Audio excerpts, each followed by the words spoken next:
તું ફોકસ કર રહ્યો છોકરી અમુક ફોકસ અને આ બ્લડ દેખાવું જોઈએ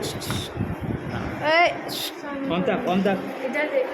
તાર નામ શું તાર નામ શું નામ છે કે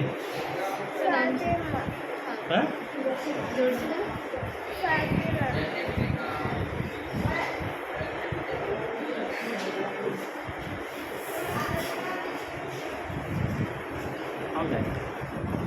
બોલ ફાતેમા નામ છે ને તારું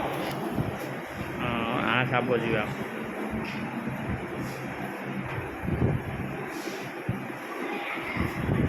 ભરાઈ દીધું છે આમ કર ડીઓ કર પેલા હાથે હા ડીઓ કર બસ રુદભાઈ